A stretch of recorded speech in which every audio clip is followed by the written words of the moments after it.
I start to welcome everybody officially to the Exam Craft Formative webinar with business studies with Chloe Keane. So before we get started, for reals, I'd like to first again welcome everybody to this webinar. My name is Carolina Schemas, and I'm the product specialist for Exam Craft Formative, and I'll be hosting you this evening. So I would like to start the intros saying thank you to Chloe for joining us this evening. And before we kick off, I'm just going to quickly run through some housekeeping and what to expect from today's session. So the session should last around 30 minutes. I will introduce our special guest, Chloe, as you've seen it already, who will talk us through the content of the bank of questions, followed by a quick demonstration of the platform. So everything comes together very nicely. And at the end of the session, we'll have a few minutes allocated for Q&A. So feel free to pop in your questions on the Q&A box throughout the session, and I'll do my very best to address them all at the end. It's just at the menu in the bottom of your screen. The chat box should be open as well. If it's not, I'm going to make sure I will allow that to happen now as well. So feel free to use the chat box throughout the session and chat away. I'll do my best as well to get to everyone the best as I can. So the recording for this webinar will be available on our YouTube channel very soon as well. Exam Craft Formative, subscribe in there so you can keep up to date whenever we have anything new releasing. And it's going to be along with the previous webinars we hosted in science, math, geography, and religious education. So one thing that I haven't mentioned, but from the previous session, I'd like to bring to this one is that sometimes as this is a live session, it might happen that the audio breaks a little bit or the image gets frozen. That can happen due to some internet connections, oscillations or instability. So don't worry too much about that. If that happens to you, I'd like to first thank you in advance for your patience and then ask you to give a few seconds, minutes, and it normally will reestablish. If you do lose any details or want to see again the webinar, I'll invite you to watch the recording on the YouTube channel at your convenience. It's going to be there on demand so you can watch anytime you want. A link will be sent to you once it's published. So also, as I was showing you our website in the beginning, if you want to know a little bit more about Exam Craft Formative, we're always a few lines away or even a Zoom call away. So don't hesitate to contact us if you have any further questions or if you want to book in a demonstration. So I'm going to stop to talk so much about the boring things, and I'm going to introduce you to our special guest, Chloe Keane, which is the author of our Bank of Questions for Business Studies. So Chloe is a business studies and accounting teacher at Castletroy College in Limerick. She has taught in both the UK and Ireland at junior and leaving certificate level, and she's currently an NCCA representative for JC Business for the BSTAI. So with no further ado, I'll hand over to Chloe. Thank you. Thanks a million, Vivienne. A lot of abbreviations there, sorry. Yeah, so as you said, my name is Chloe Keane. I'm teaching in Limerick at the moment. So I work with the BSTAI as the Junior Cycle Business NCCA rep. So through that and my work as the chairperson in the Limerick branch, I've kind of gotten an opportunity, I suppose, to hear teachers' concerns and the kind of things that worries them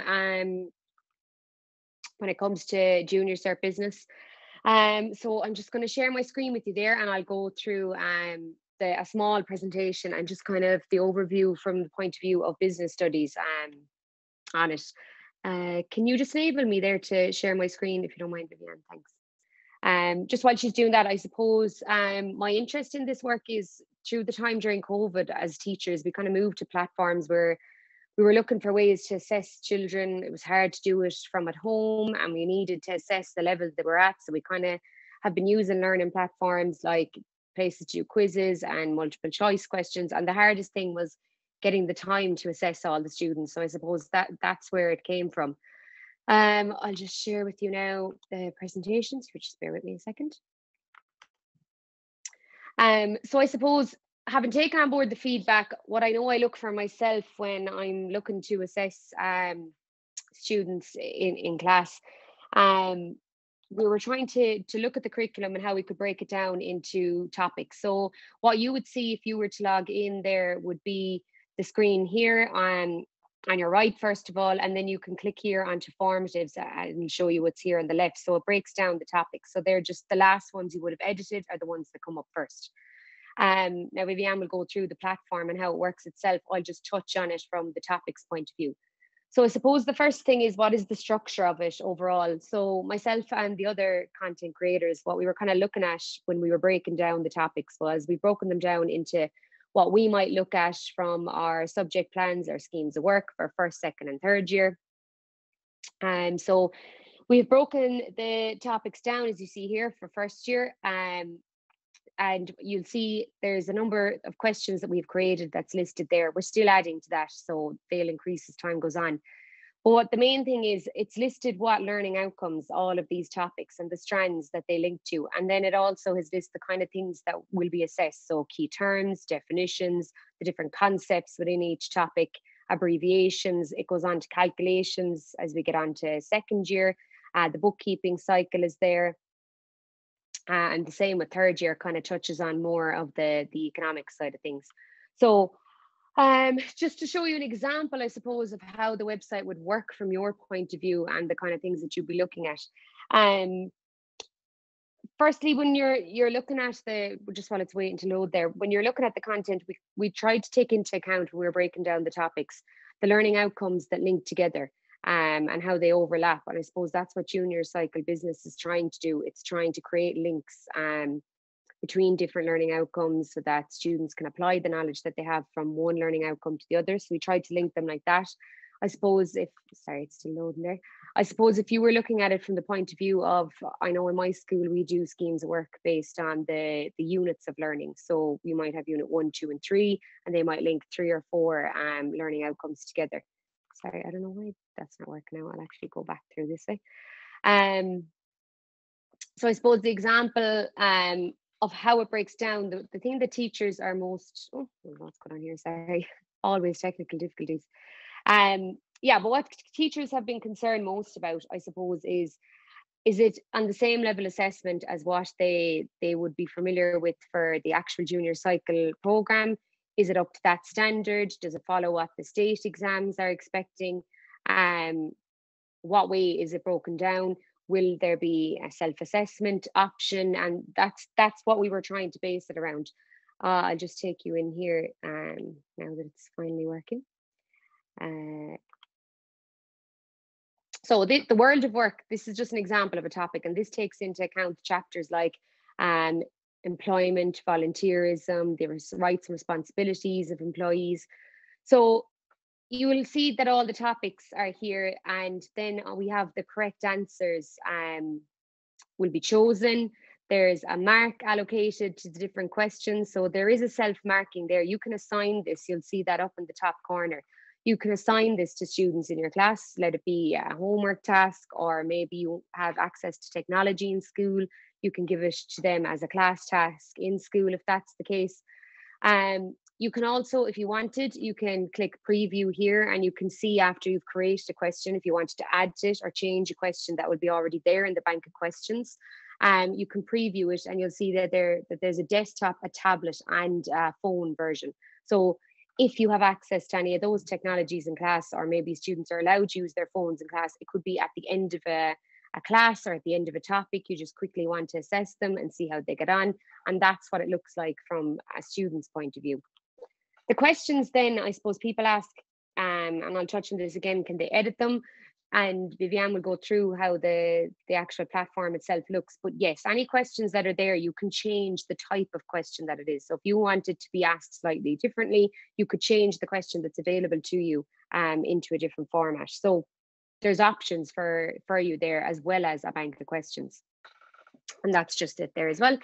So the concerns, I suppose, and questions that people have asked, or that we've come across through other subjects, is what's the most useful way to use it? And I've kind of touched on it there. I would always, when I'm coming up to assessing at the end of a chapter, or maybe like at the moment we're getting ready for Christmas tests, ours are actually this week, and we give October tests to our third years. So when I'm getting ready for that, I want them to practice as homework different definitions, because I find that the key terms is where they're falling down on. They're talking around questions, but they're not giving the key terms. So an easy, quick way to do that is using the formative that's there for that topic. Or if you want to assess topics together, you can change it so that you're pushing them all together into the one quiz. And it's there, it assesses it for them. And then you can look at how the class has gotten on. You can see, what are they falling down on specifically? Is it a certain area? Is that where you need to focus on for your revision coming up to a test? Or are there certain students falling down on maybe the calculations all the time? Or are they falling down on identifying something out of a case study about a specific business? It leads you to inform your own teaching for future lessons. I suppose a lot of people ask, why is there only the use of lower order questions versus open-ended questions? There's two reasons there. The main one is formative is a self-assessment. There's points allocated to different questions, so it assesses how they get on. It does partial matches, so it marks them right on if they have X amount of keywords, or if they got 4 out of the 5 parts right, they'll get 4 marks. So it's assessing them for you, and you get to see overall how your class are getting on. You have a grade there that you can use. The open-ended questions, there is an option there for that, and it just requires a small bit extra work for the teacher. You can always change a question that's there and frame it slightly differently and add a rubric to it, which is essentially a marking scheme. And then you've got a more open-ended question. So it's not that it's not available on the platform. I suppose it was just to make things easier for teachers to use it. Can I edit it? And I kind of touched on that there. Yes, you can edit any of the questions. You can change the type that they are. You could change the mark. Like maybe you want to select X amount of questions. You can copy them into another quiz, and you want it to be out of 100 to make it easier. Then you can change the way that the marks are distributed as well. So that's all editable. What are the benefits, I suppose, of the platform to teachers? That's the main thing that we're going to be concerned about. The self-assessment feature in itself, that's a benefit to you. It's time saving. The class breakdown and the tracking of student progress, it's all available to you. You can just collate those results and put them onto whatever other platform you need to share them on. You can allocate specific times. So you could say 40 minutes to complete this task on the platform if you wanted them to do it in the class, or if you wanted them only to spend X amount of time on the homework. You can manipulate it so that different students have different times allocated to them. So for the purpose of differentiation, if you think some would need less or some would need longer. The fact that all the questions are editable and that they're there for you, you can easily access them and share them onto another quiz to share with your class. Take questions from different topics if you want them to do overall revision. And the time saving is the biggest one there that brings it all together. For the students, then, I suppose the biggest benefits and advantages are the way that the topics are broken down, and they're not looking at a book that's 400 pages and 30 something chapters. They can see there that there's a short amount of topics, especially when they get to junior cert and they're trying to revise for mocks or whatever the case is. They can see that there's, okay, well, it's actually only this many topics because we've brought the learning outcomes together. They're still being assessed on all the learning outcomes, but they've been broken down into smaller chunks. I suppose with the keeping track of the students' progress, you can also track how they're doing as a class. So you don't have to show the individual names, you can show how the class is getting on. And then they can see, okay, well, the class overall fell down on this. You can display it up on the board. And some students who might feel they're doing really poorly would say, okay, well, I got that bit wrong, so did other people in the class. I'm not on my own. Again, it's a revision tool, so they can use it themselves. If you have access to platforms that you share things on, Google Classroom, Microsoft Teams, whatever the case may be, you could put a link up there for them to touch in and out of when they want to. And again, a lot of the questions that we have there relate back to examples from real life businesses, and it gets them to apply the knowledge that they have from different content to an actual case study, which we have seen in the state exams. They seem to give examples of specific businesses, and they want them to relate back to that. So we tried to keep that in when we were creating the exams. We tried to look back now that we've got 2 years of state exam papers on the kind of things that were expected. What we can see from the state exam papers as well is the short questions are a lot of lower order and multiple choice matching, those kind of questions. So they're very reflected in the platform. We've got access to graphs like the supply and demand, and graphs seems to be a big feature of it. I don't know if any of you have completed the cluster days lately, but there was a focus on graphs in that, and we've tried to highlight that in the platform as well. I suppose that's it. The only other thing I suppose that I would say is the way that we've kind of broken down the topics, especially for the bookkeeping cycle and some of the economics for demand and supply, is that we have tried to reflect the state exams, and we've also tried to reflect the different type of learners that you have in front of you. Now that it's a common paper, we've got a lot of different students in front of you all accessing the same curriculum, and you're trying to break it down for them. So we've tried to make the questions visual as well, so that there's some students that would struggle in other areas are experiencing some level of success in answering questions and getting some points. So that's it, I suppose. Over to Vivienne now, and if you have any questions at the end, I'm more than happy to answer them. Thank you so much, Chloe. You've been amazing. I think you're very to the point, and I can really see the difference of like, okay, we're talking to business teachers. Indeed, it's like straight to the point, benefits, advantages. I'm loving it. That was a whole lesson for myself as well. So thank you very much. I am going to share my screen now and show a little bit more of the platform, as we're also launching a business in the platform today.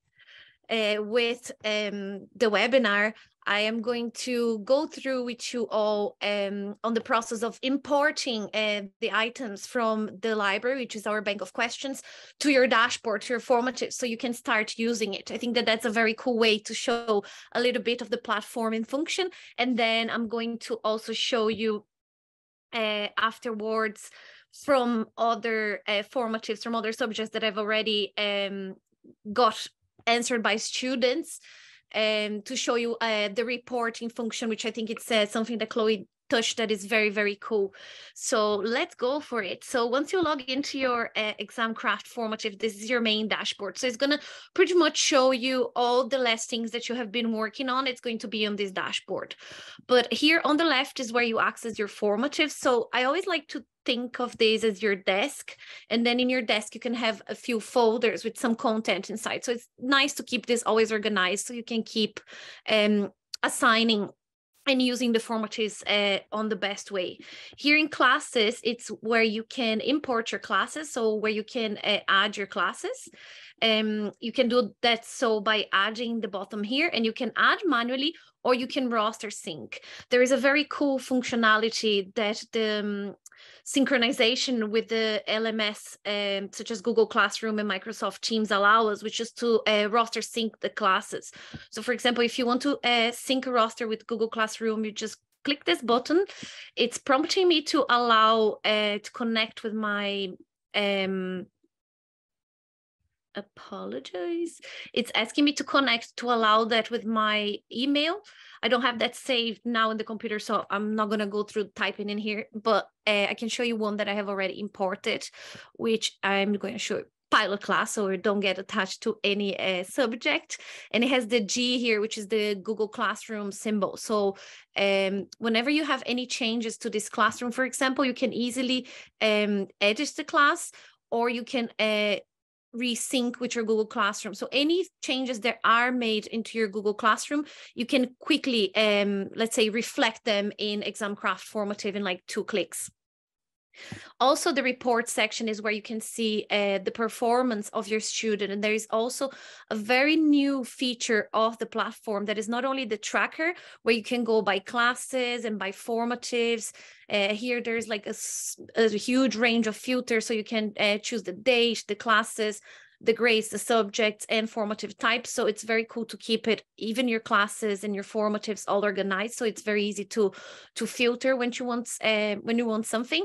And one of the things that I like the most is that you can filter by standard as well. So by selecting standard, it kind of links the performance of a class in relation to each particular strand, which particular learning outcome from the junior cycle curriculum. So that's why all the questions from the bank of questions from all subjects, they're tagged to learning outcomes, to make it easy for teachers to, whenever they're running an assessment with students, to filter by those outcomes and be able to have feedback on the ones that are struggling the most. Immediately, you can see how your class is doing on a particular outcome. And if you see that everybody is not doing very well on a particular one, you can immediately address that by kind of immediately recapping or planning for your next lessons. And most important, you can even give very punctual feedback to your students based on those learning outcomes. And here we are, our library. So that's where you're going to find a lot of resources. Here you have loads of open resources from other users of the platform, but here's the important bit, which is the bank of questions of Examcraft Formative. So if you go into your filters and the libraries, then you choose your library.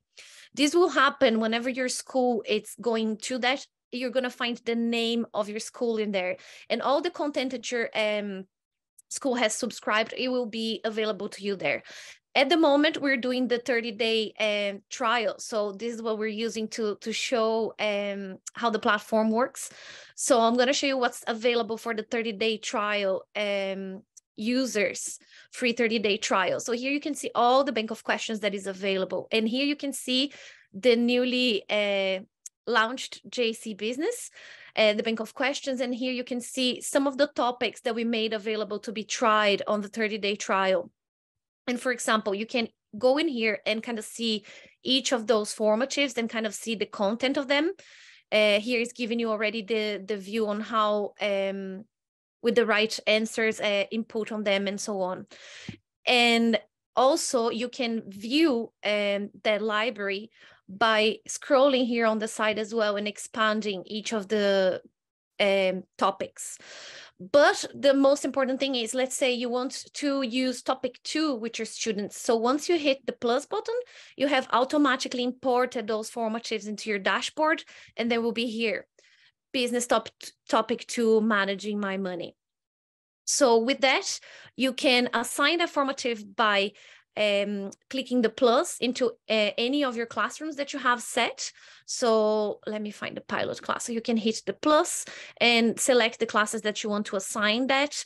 You can also choose additional settings. So with that, you can play with different levels of difficulty of that particular topic or assessment, and you can challenge your students in different ways. It's very good for differentiation as well. Once you do select the best suitable settings for the intention you have for that one formative, you go into assign and post to your Google Classroom. By doing that, it's going to be immediately posted to your students onto their dashboard, and it's going to be there for them just to click and answer that formative straight away. It doesn't require any more input.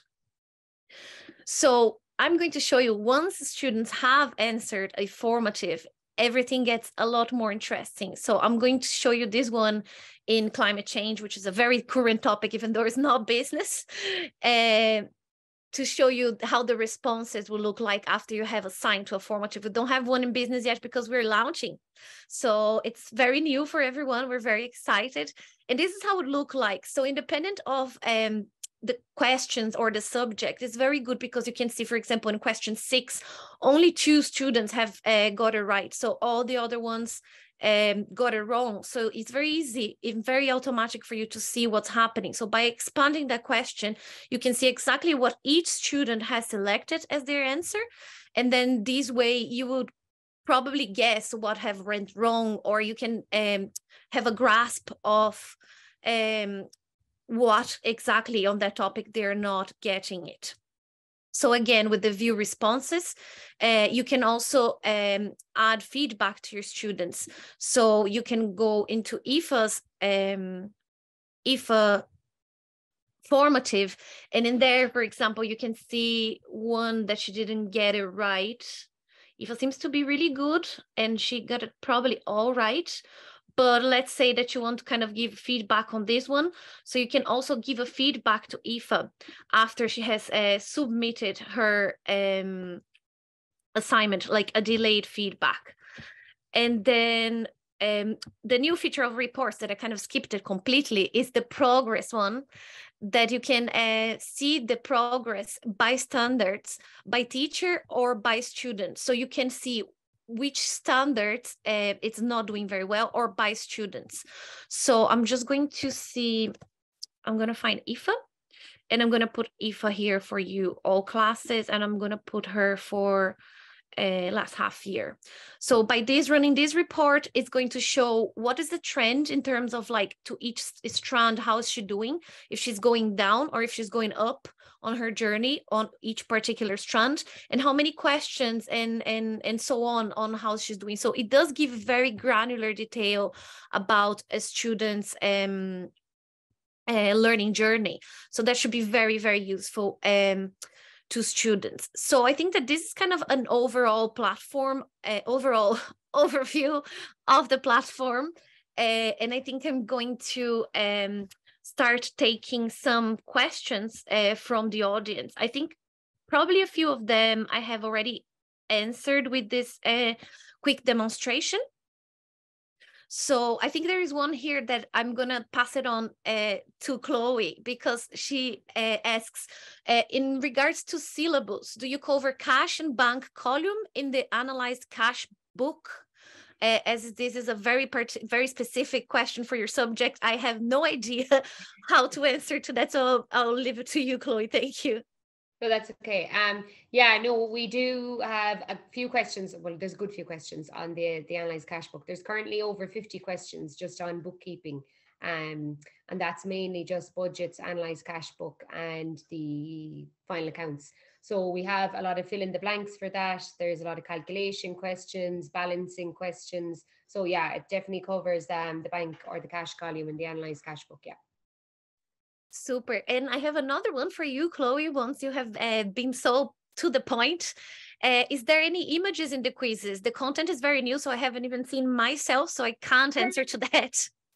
No, there is, yeah. So I was saying that it kind of is, it's good for the visual learners, or just, I suppose, for any learners really, because we've noticed that the junior cycle papers are now very visual. They have a lot of graphs and taking information from infographics and stuff.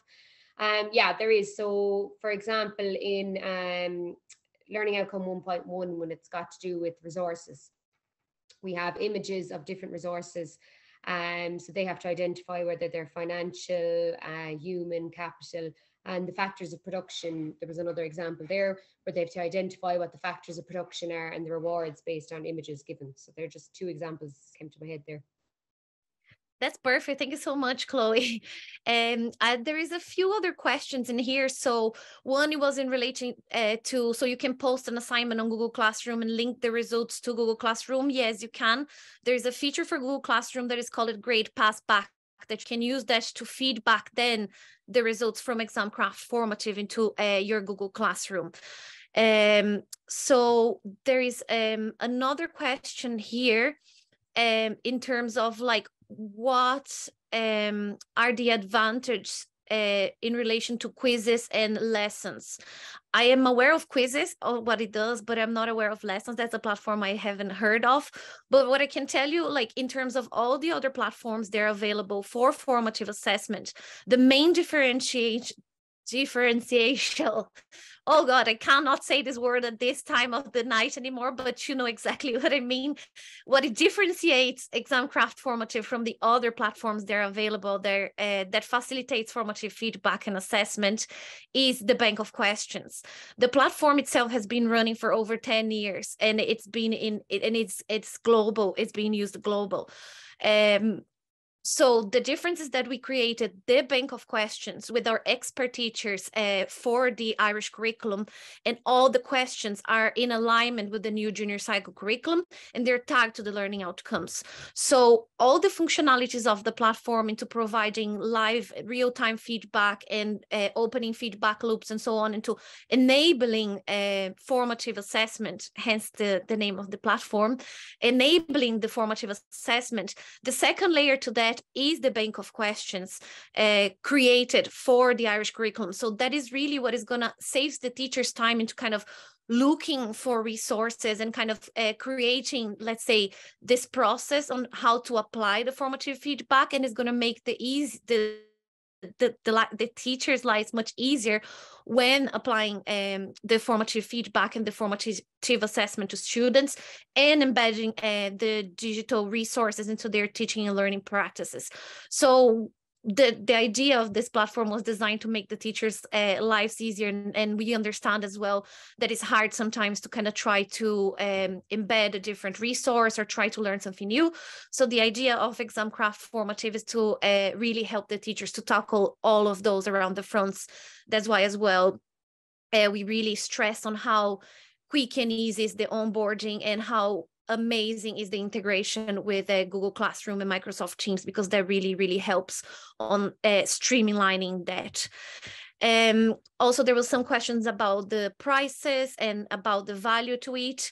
Yes, this is a paid service for schools. We have our pricing structure on our website, but at the moment, what we're also offering as we're launching the platform is 30-day free trial. So this way, we're allowing teachers to really experiment the platform and see what the platform can do for them. So it will make a lot more sense when it comes into subscribing for it. So we are just 1 minute past 7:30. I don't want to keep everyone for very long. I hope I have managed to answer those questions. I see there is just one more here about how many students you need in order to join up. As many students as you wish, but normally we would recommend you to roll with at least 1 year first and then go to other years. But if you want, you can also try for 30 days with one of your classrooms and see how you get on, and then move on to subscribing for more subjects and going for it. So I hope that has answered most of the questions. I just want to remind everyone again that if you want to subscribe for our 30-day trial, there is a request form available on our website. So you should just input your details there, and we're going to onboard you in the platform so you can experience that. And also, we're only, again, as I said in the beginning, we're only a few lines away or even a video call. So don't hesitate to contact us as well. You can find everything on our website to contact us with any further questions, or if you want to book a demonstration to your school. So to wrap it up, I'd just like to say once again, thank you so much, everybody, to join us, that joined us this evening. And a big, huge, massive special thanks for Chloe. That has been a star on to kind of straight to the point and delivering like business. No wonder you are a business teacher indeed. Thank you so much, Chloe. Thanks a million. Thanks very much. Thank you all. Have a good evening. Bye.